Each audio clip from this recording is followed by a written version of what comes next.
نحمد الله الذي قال في القرآن المجيد الذين إن مكناهم في الأرض أقاموا الصلاة وآتوا الزكاة ونصلي على النبي الكريم الذي قال الدين والسياسة سيان وعلى آله الطاهرين وأصحابه الصالحين أما بعد فأعوذ بالله من الشيطان الرجيم بسم الله الرحمن الرحيم وعد الله الذين آمنوا منكم وعملوا الصالحات ليستخلفنهم في الأرض كما استخلف الذين من قبلهم وليمكنن لهم دينهم ارتضى لهم وليبدلنهم من بعد خوفهم أمنا يعبدونني لا يشركون بي شيئا ومن كفر بعد ذلك فأولئك هم الفاسقون. رئيس الاحتفال الموقر وزملاء في الدروس وإخواني بالله، إني أشتاق أن أكتب أمامكم حول موضوع الدين والسياسة، فالرجاء منكم أن تنصرفوا إلى خطبتي وتعملوا بالدين الحنيف ومختصر. أيها الإخوة في الإسلام، إن الدين طريق اختاره الأنبياء والمرسلون وسلكه الرجال الصالحون، وهو طريق يدل على نظم الأمور المختلفة وتنظيم الشؤون البشرية. ألا تشهدون إن الرجل يقوم بالنوم والدين يأمره بأن يقرأ الدعاء المعروف الذي ذكر في الحديث الشريف. الحمد لله الذي أحيانا بعدما ماتنا وإليه النشور. ألا تخبرون أن الرجل يحتاج إلى استعمال الماء صباحا بعد النوم مباشرة، فالدين يأمر بأن يستخدم الماء بالتنزيل الخاص، وهو الوضوء في المشترك الشرعي الذي ذكر في القرآن الكريم.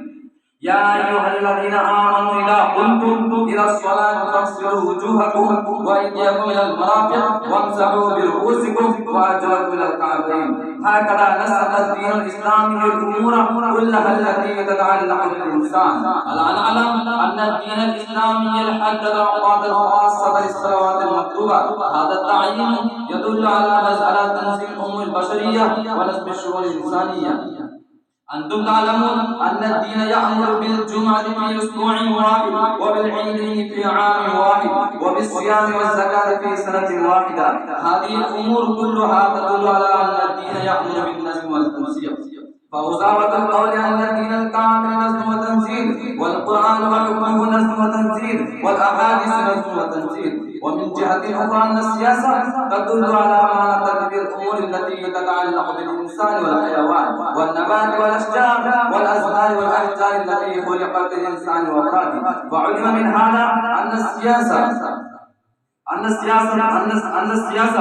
تدل على معنى تدبير أمور البشر في شتى ميادين الحياة البشرية. وحقا أن الإنسان يحكم ويسيطر على الحكومة فيوزع الوزارات والولايات على عديد من أفراد البشر وأبناء الدولة. الوزراء كلهم يهتمون بسياسة أمور أقسامهم وتدبير أمور مقاطعاتهم.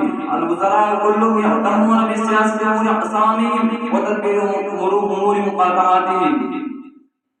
الناس من دول أخرى يثنون على مثل هذه السياسة، والرجال والنساء والولدان الصغار والكبار كلهم يمرحون ويسرون بهذه السياسة ونصب الأمور من جهة المملكة. في أرجاء المملكة تسود الراحة والسكينة تنزل في ساحة أبناء المملكة. هذه العبادات تخبر جميع الناس بأن الدين والسياسة يعملان عملا واحدا وينتجان نتيجة واحدة، فلا بأس. إنما يقول أحد أن الدين والسياسة اسمها شيء واحد أو لفظها شيء واحد تقريبا.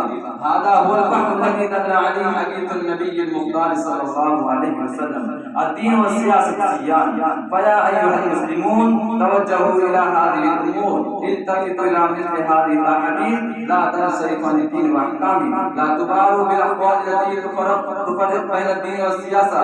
هذه الأقوال أقوال الشيطان وأبنائه، هذه أقوال حفظة إبليس الذي كان من الجن ففسق عن أمر ربه. فيا أيها الإخوة لا تتبعوا خطوات الشيطان وأبنائه وحفظة إبليس وإخوانه، لا تتخذوه وذريته أولياء من دون الله إنهم عدو مبين. وبذا أختم حديثي، والسلام عليكم ورحمة الله وبركاته.